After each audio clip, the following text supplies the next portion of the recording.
Alors que les examens de sortie initialement prévus pour le 9 juin ont été légèrement reportés pour le 11 juin, certains étudiants sortants se sont mobilisés tôt ce mardi pour réclamer leurs droits parce qu'ils n'ont pas reçu leur PV.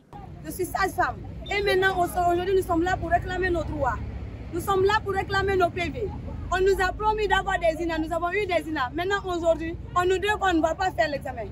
Et on ne va pas faire l'examen. Si on va faire l'examen, c'est ATS que nous allons avoir. Et on a fait une formation de BTS.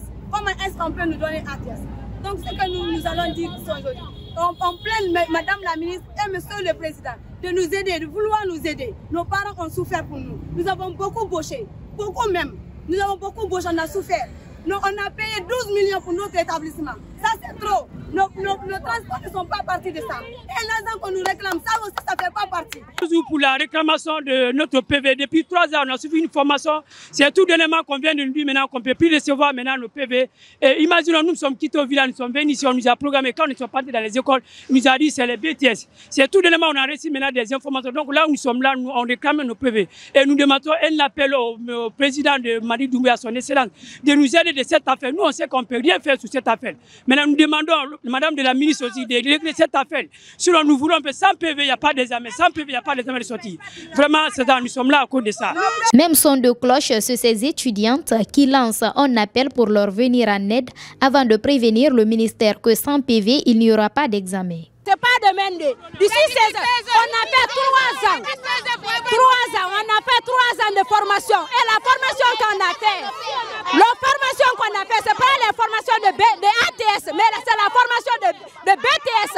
On a fait 3 ans d'études. On a fait une formation de ATS, mais on a fait une formation de BTS. Aujourd'hui, ils sont là à nous dire qu'ils doivent nous donner le diplôme de ATS. Lorsqu'on s'est inscrit dans les écoles, on nous a donné les codes INA. On nous a donné les codes INA. Pourquoi on nous a donné les codes INA? Et ils savaient que oui, on ne devrait pas nous donner les diplômes de BTS. Aujourd'hui, on nous dit maintenant ils vont pas nous donner le diplôme de BTS. Pourquoi? Comme nous sommes pauvres, nos parents sont pauvres, ils sont assis là-bas, ils sont là à gaspiller nos vies. Ils sont là à gaspiller nos vies pour ne rien. Qu'est-ce qu'on a fait? Le ministre, le président Mamadi Doumbouya, on a besoin de votre soutien. Un appel à la ministre de nous aider d'ici demain. Si demain les autres partent dans les centres pour faire examen, nous on va pouvoir gâter là-bas demain. Plusieurs étudiants scandaient ce slogan Doumbouya no PV, Amara no PV. Amara Kabila no PV. Monsieur le Président no PV. Madame la ministre no PV. Nous voulons nos PV. Nous voulons nos PV. Nos PV ou rien. Nos PV ou rien. Nos PV ou rien.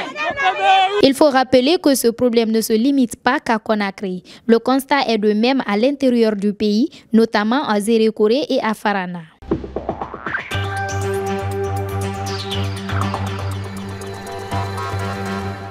La Guinée, à l'image de nombreux pays côtiers, subit de plein fouet les effets dévastateurs des déchets plastiques qui s'accumulent sur ses rivages. Après la conférence de Nice sur l'avenir de l'océan, il est plus clair que jamais que ces plastiques, souvent issus d'un usage unique et mal géré, menacent non seulement les écosystèmes marins, mais aussi la vie des communautés locales. Le plastique qui tapisse les mangroves et les plages de Conakry détruit des habitats essentiels pour la faune marine et perturbe la chaîne alimentaire, allant jusqu'à contaminer les poissons que consomment les populations. Cette pollution plastique n'est pas qu'une question environnementale. Elle touche directement la santé publique, la sécurité alimentaire et l'économie locale. Face à ce constat, la conférence de Nice a rappelé que la lutte contre la pollution plastique est un combat mondial, mais qui nécessite aussi des solutions locales et des actions concrètes en Guinée. Mise en place de filières de recyclage, sensibilisation des populations et soutien aux initiatives communautaires. Il est urgent de transformer ces recommandations en engagement ferme pour protéger la mer et l'avenir de tous.